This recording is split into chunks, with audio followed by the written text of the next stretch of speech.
Welcome to another installment in the true horror story series from the files of Unsolved Ghost Stories. This video will feature some of the most horrifying road trip true stories from real travelers, so let's get on with the spine-chilling suspense in this video. Number 3. Every year during the holiday season, my extended family would get together and rent a house to spend the holidays together. Several of us joined in and I was no exception. I always enjoyed it. Everyone decided to rent a house in Arizona this year. Since I would be driving alone, I would be going straight from college. Since I usually do not fly, I wanted to have a car down there since renting one over a long period of time can be quite pricey. It would take about 8 hours, with the majority of it spent on a stretch of freeway in the middle of the desert. By the time I was 5 hours in, it was completely dark outside. The only thing you could see was what was directly in front of your headlights. It was both eerie and relaxing at the same time. It's hard to describe. To understand what I'm talking about, you really have to do it yourself. Around an hour later, I noticed this car that had been behind me for a while. There's no question about it if you're on the only stretch of road in the middle of the desert and you're followed for hours on end by a car. It would not be a stretch to assume they were going to the same city, but this time felt different. I noticed the car getting closer and closer to my bumper, like it was literally an inch away before it abruptly backed off just to do the same thing. It would go on for a while like this, and the more it did, the more uncomfortable I felt. In fact, I started to feel scared. If he wanted to go faster, he could have passed me hours ago. After a while, I noticed a police car parked on the side of the road. As much as I considered stopping, a part of me felt that I was being paranoid, but I ultimately decided to stop anyway. He asked me what I needed when I pulled up next to him. I told him everything that happened. I informed him that I might just have been paranoid, but he took my claims very seriously. According to him, it is not unusual for unsuspecting drivers to be targeted and have their cars stolen on these empty highways. As a way to make me feel safer, he offered to follow me. Obviously, I would accept his offer. Off we went. For a few minutes, this went on until I was able to see the car that had been following me now waiting up ahead in front of me.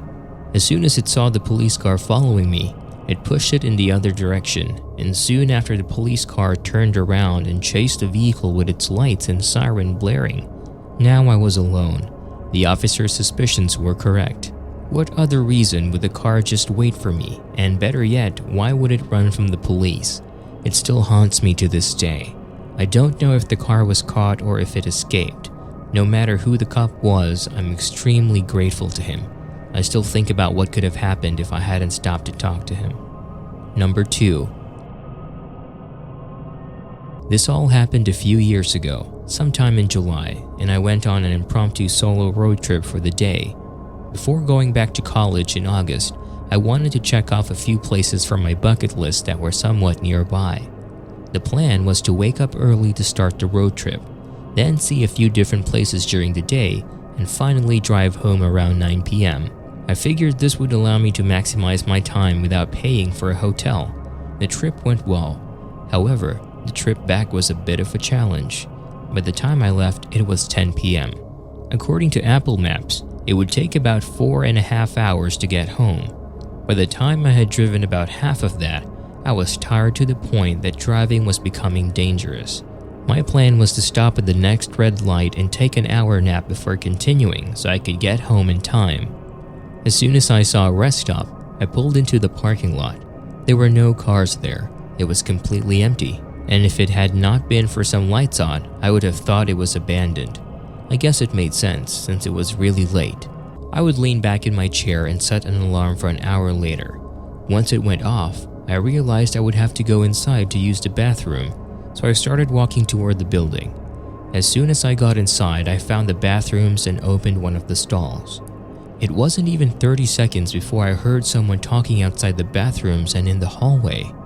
I was shocked since I did not hear the main door open and my car was the only one in the parking lot. It didn't seem possible that anyone could be in here a minute ago.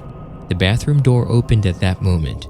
I was a bit on edge, but then realized that it was most likely just another regular person that I somehow failed to notice. I was about to leave when there was a slight knock on the stall door, and I awkwardly responded, someone's in here." There was no reply. There was complete silence. Now I was feeling a bit on edge. I decided to stand in the stall until he left. At that point, I noticed an eye peering through the crack of the stall's door. When we made eye contact, the guy started screaming and beating his head against the door.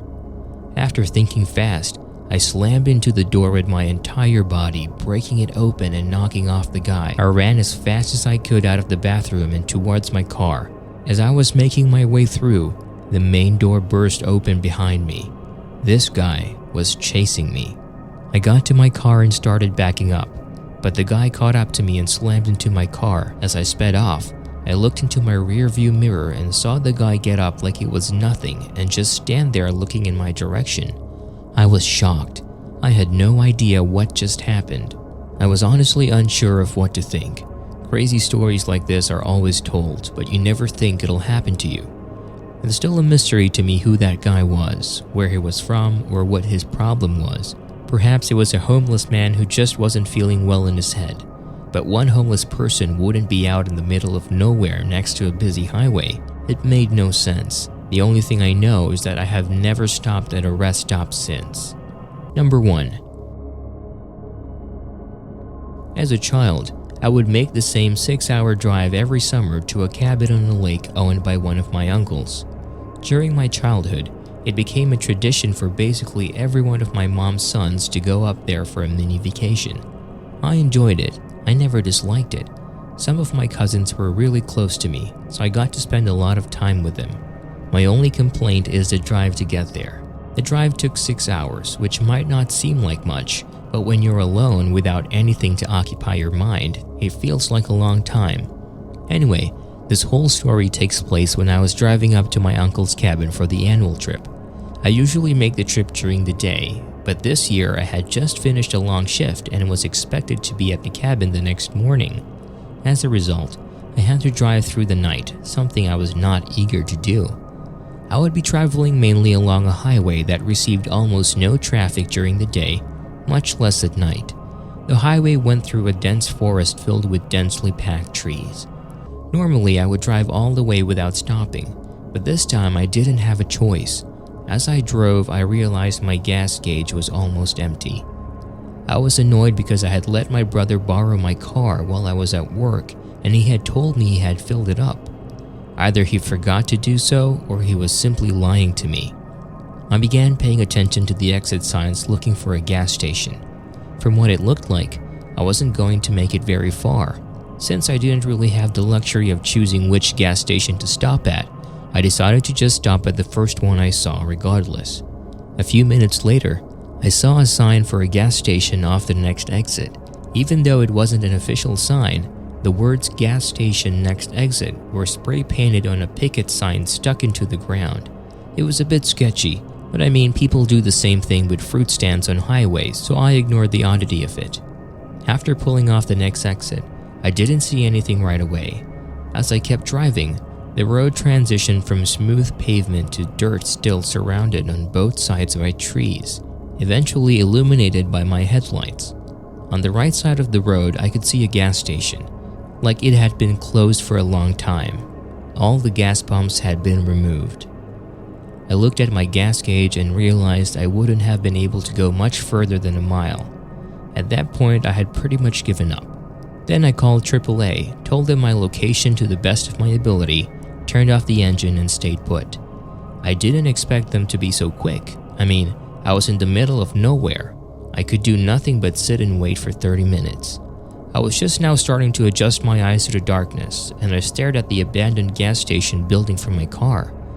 I swear my eyes were playing tricks on me, because I swear there was movement inside the building. Knowing that I would not be able to get far, I started to panic a bit. In the event that there was an actual threat near the building, I kept an eye on it, hoping to be proven wrong. Suddenly, I heard a distant voice yell out, "Hey buddy, come over here." I had my windows open just a crack so I could clearly hear it. The voice immediately caught my attention.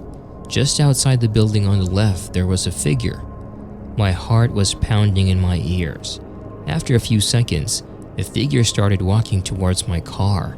After he got close enough to my passenger side window, he whispered, "Hey, are you looking for gas?" I could barely see him through the window. He was dressed in winter clothes. He looked homeless. I hesitantly replied, yeah. Afterwards, he explained that he had a container inside that he would give me free of charge. I just had to get out and follow him. After a few seconds, I replied, "No." I didn't know what else to say because I had no intention of leaving the safety of my locked car to walk inside an abandoned building with this man. There was no reaction from him. If he had a smile before, it was gone now. Standing stiffly with an empty but somewhat frustrated expression, he just had this kind of vacant look on his face. It must have lasted a full minute. I didn't say anything to him. At that moment, I heard the most relieving sound I could have heard, gravel crunching under the tires of the approaching AAA truck. Immediately, the guy turned toward the truck, then sprinting back towards the building and into the forest. When he did this, I witnessed what has to be the most unsettling thing I've ever witnessed. When many other figures emerged from hiding behind bushes near the building and began running into the forest. Had I agreed to this supposed free container of gas, I would have no doubt come into contact with these people. After a few seconds, a driver of the AAA truck approached my window with a confused look on his face. He must have been at least 6'5" and 250 pounds. He asked me if I had called him out of the gas. After I said yes, he asked me who all those people were running into the forest. I went on to tell him what had happened and how creepy it was hearing it. He offered to call the local sheriff's department, which we did, but he filled up my car and I was off before they arrived.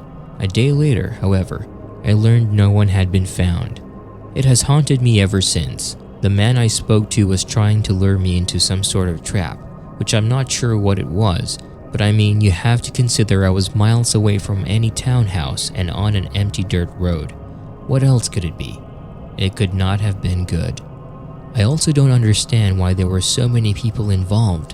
What I do understand, however, is how grateful I am that the AAA truck showed up when it did. Otherwise, who knows what would have happened.